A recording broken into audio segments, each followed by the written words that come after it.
बच्चे की कातिल सूचना सेठ, नाम तो आपने सुना ही होगा। गोवा से Bangalore, cab driver, hotel staff और लाश के साथ 12 घंटे की सफर, आखिर कैसा होगा?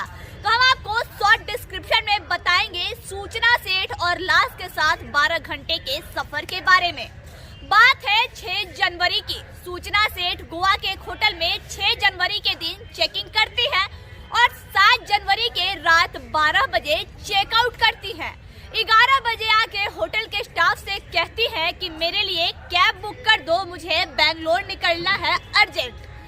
होटल के स्टाफ के द्वारा कहा जाता है कि मैम आप फ्लाइट से अर्ली मॉर्निंग चले जाइएगा, लेकिन सूचना सेठ का कहना होता है कि मुझे बाय रोड जाना है, अर्जेंट है।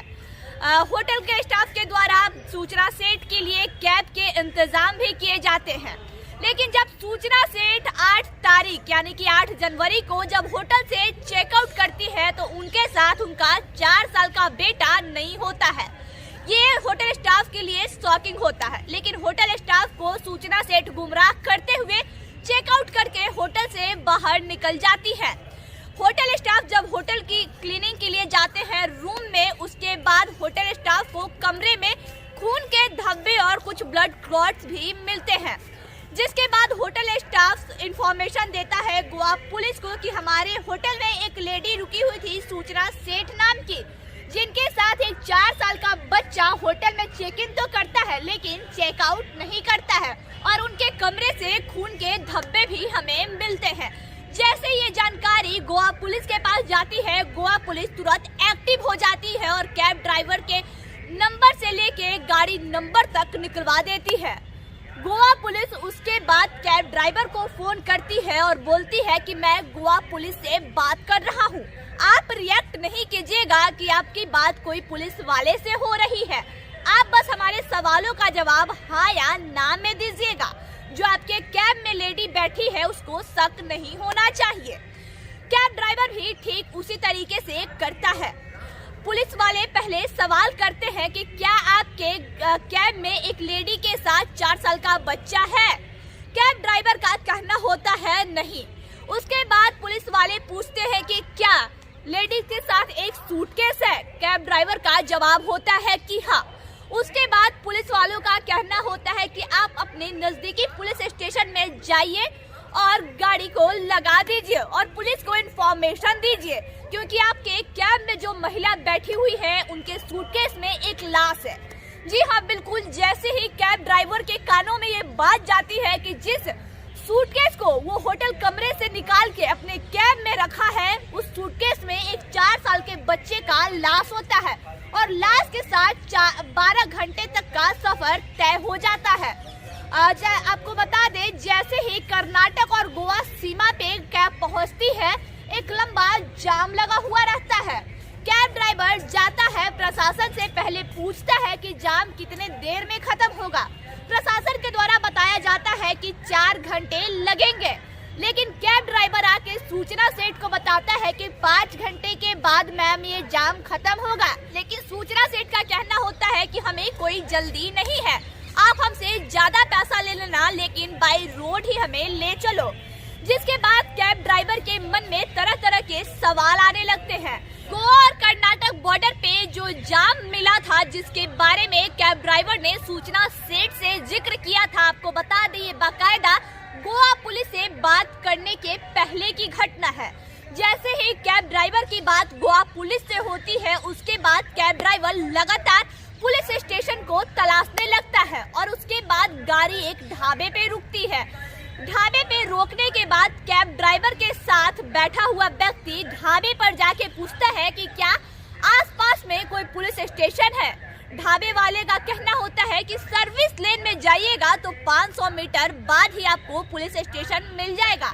ठीक वैसा ही होता है। कैब ड्राइवर अपना कैब स्टार्ट करता है, सर्विस लेन की ओर बढ़ जाता है और 500 मीटर आगे जाके पुलिस स्टेशन में अपनी गाड़ी को लगा देता है। कैब ड्राइवर पुलिस स्टेशन में कैब लगाने के बाद उतरता है और कर्नाटक पुलिस से बातचीत करने पहुंच जाता है, लेकिन न ही कैब ड्राइवर को कर्नाटक पुलिस की भाषा समझ में आ रही थी और न ही कर्नाटक पुलिस को कैब ड्राइवर की भाषा समझ में आ रही थी। जिसके बाद कैब ड्राइवर गोवा पुलिस को फोन करता है और दोनों की बात होती है। गोवा पुलिस ने कर्नाटक पुलिस को ये इन्फॉर्मेशन दिया कि सूटकेस में एक 4 साल के बच्चे की लाश हो सकती है। उसके बाद कर्नाटक पुलिस एक्टिव होती है, कैब के पास जाती है, सूचना सेठ से बात करती है और सूटकेस खोलने को कहा जाता है। सूचना सेठ बिल्कुल नॉर्मल थी, वो नर्वस तक नहीं हुई और ना ही उनके चेहरे पे एक सिकन था।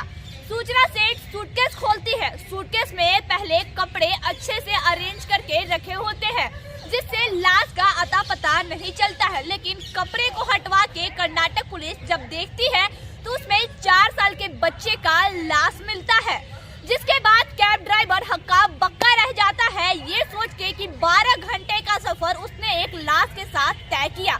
जिसके बाद सूचना सेठ गिरफ्तार हो जाती है। अब बताते हैं हम आपको सूचना सेठ, बच्चे और उनके पति की कहानी। चलिए अब फ्लैशबैक में आते हैं। सूचना सेठ के पति का नाम वेंकटया रमन है, जो कि इंडोनेशिया में रहते हैं। 22 अगस्त को दोनों में डिवोर्स होता है और न्यायालय के फैसला के अनुसार सूचना सेठ को बच्चा सौंप दिया जाता है और कहा जाता है कि हर एक संडे को सूचना सेठ के पति यानी कि वेंकटया रमन अपने बच्चे से मिल सकते हैं। लेकिन ये बात सूचना सेठ को मंजूर नहीं थी और होता भी वैसा ही है।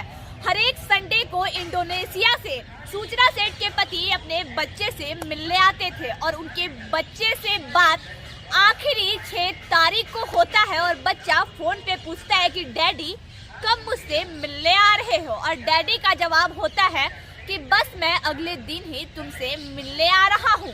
वही आखिरी लाइन वेंकटया रमन ने अपने बेटे की सुनी, जो कि उसके कानों में आज भी गूंज रहा है। आपको बता दें 29 जनवरी को सूचना सेठ वेंकटया रमन और उसके बच्चे को कोर्ट के सामने पेश होना था, लेकिन ये बात सूचना सेठ को गवारा नहीं हो रहा था, क्योंकि सूचना सेठ के मन में कहीं ना कहीं ये चल रहा था कि कहीं न्यायालय का फैसला पलट न जाए और उनके पति को बच्चे को सौंप दिया जाए। और सूचना सेठ का ये भी कहना है कि बच्चे की शक्ल पिता पे गई थी, मुझे उसकी याद दिलाती थी। और आपको बता दें सूचना सेठ AI की फाउंडर मेंबर और CEO भी थी। सूचना सेठ के द्वारा किए गए मर्डर के बाद देश में एक अलग सा माहौल बना हुआ है। लोगों का मानना ये है कि एक पढ़ी लिखी महिला आखिर ऐसा कैसे कर देती है, आखिर ऐसा कौन सा कारण है। एक भारत की बेटी महारानी लक्ष्मीबाई भी थी, जो अपने बच्चे को पीठ पे बांध के जंग के मैदान में कूद गई, जंग भी लड़ी और जीत के भी वापस आई। अनेकों ऐसे भारत में माँ की ममता की कहानियां हैं। तो फिर ऐसी माँ कहाँ से आ जाती है जो माँ की ममता को शर्मसार कर देती है। ये कहानी थी सूचना सेठ की और उनके 4 साल की बेटे की। आई खबरों के लिए बने रहे। जय हिंद।